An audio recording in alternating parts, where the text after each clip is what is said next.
السلام عليكم ورحمة الله وبركاته. ازيكم يا حبايبي؟ عاملين ايه؟ يا رب تكونوا في احسن صحة واحسن حال.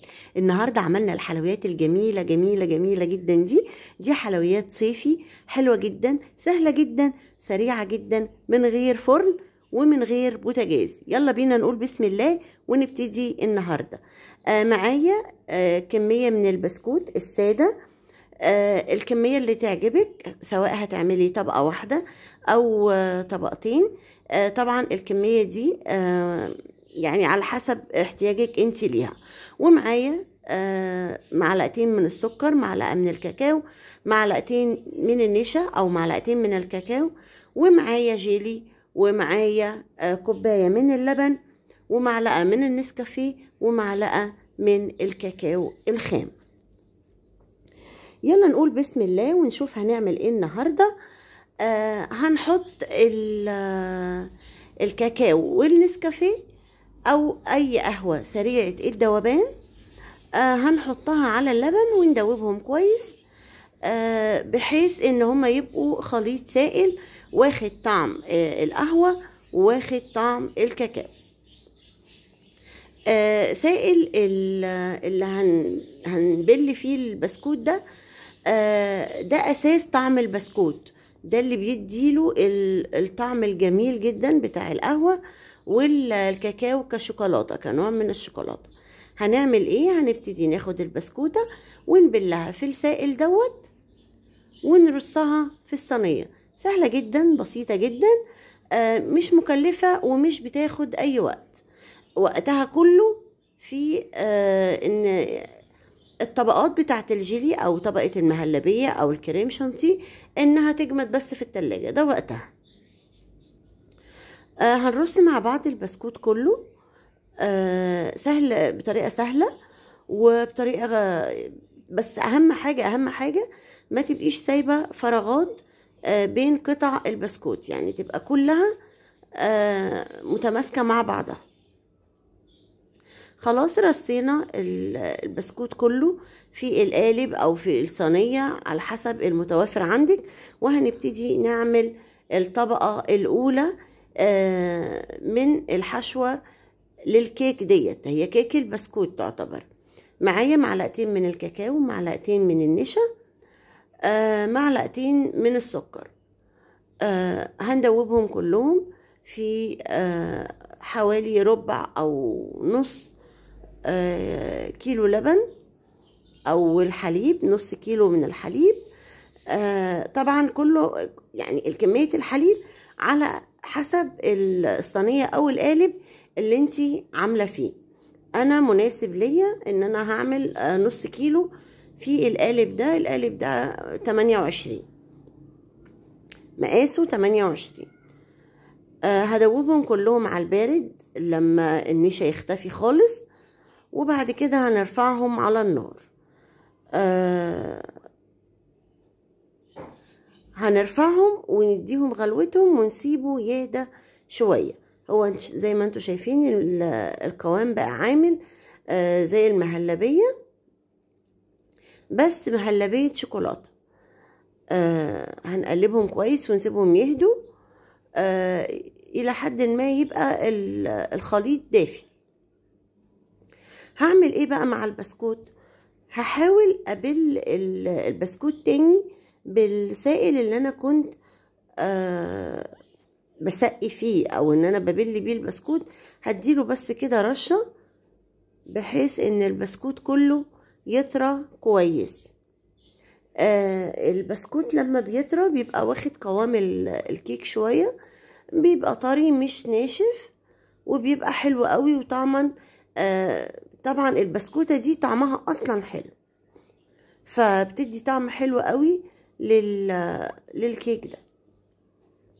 هنصب خليط مهلبية الشوكولاتة كنوع من الطبقة الاولى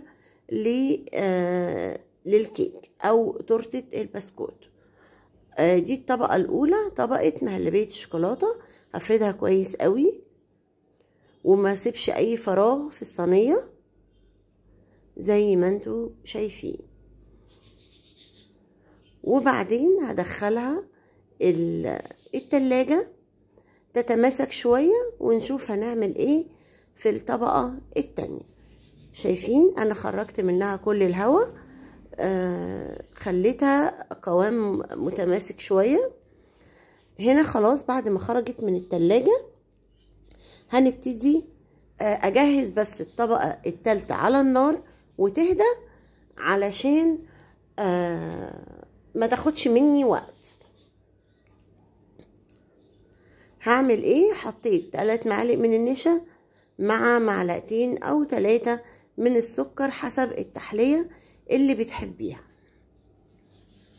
برضو هقلبهم على البارد. دي تعتبر بقى مهلبية بيضة. انا حبيت انوع في الالوان، بتدي يعني شكل حلو قوي، وطبعا طعم ولا اروع. خلاص انا خلصت المهلبية البيضة. لو حابة تبقى الخطوة دي كريم شانتيه، طبعا كله يرجع لاختياراتك والمتوافر عندك. هنعمل ايه؟ هنبتدي نعمل طبقة البسكوت التانية.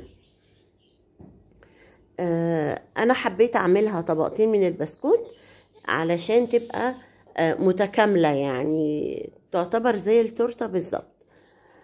هعمل طبقة البسكوت التانية.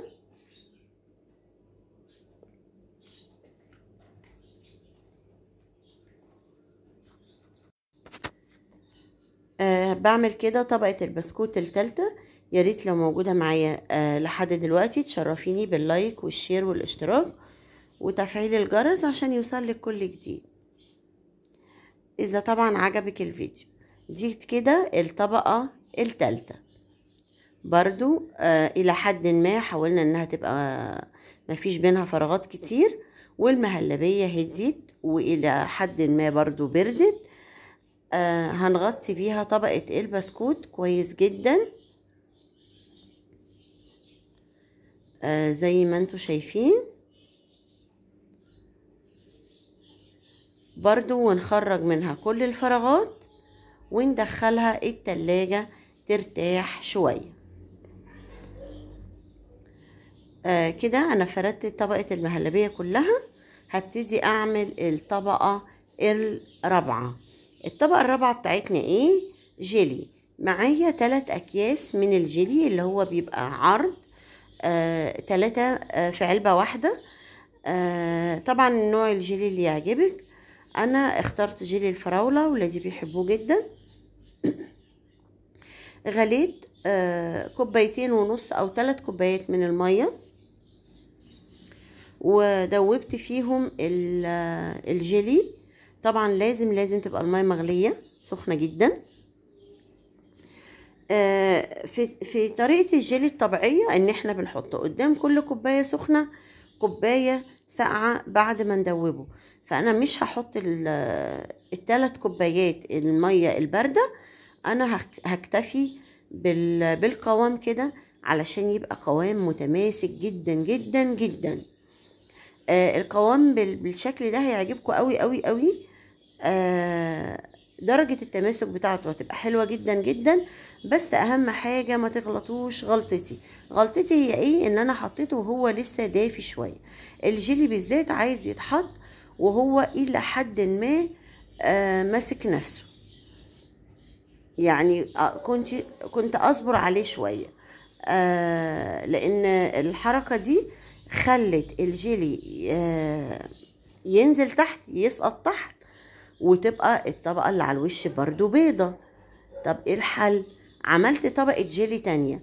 عايزة اقول لكم بقى، شفتوا مش انا غلطت اهو، بس الغلطة دي خلت طعم التورتة دي رائع رائع رائع. بقت صف شوكولاتة، صف جيلي، صف ابيض مهلبية بيضة، صف جيلي، وبينهم طبقات البسكوت. بصراحة هي غلطة، بس كانت غلطة مفيدة جدا جدا جدا، وادت طعم حلو قوي قوي قوي، وخلتها ما شاء الله عالية جدا، وطبقاتها حلوة جدا جدا جدا. ده الشكل النهائي ليها. طبعا زي ما انتوا شايفين شكلها حلو قوي قوي قوي.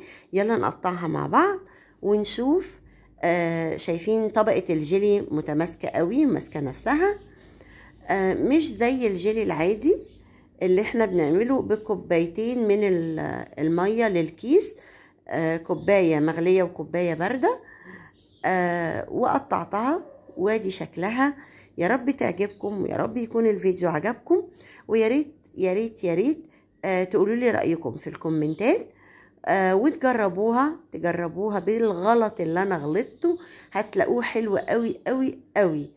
اشوفكم على خير في فيديو جديد في يوم جديد، وكل سنة وانتم طيبين. باي باي.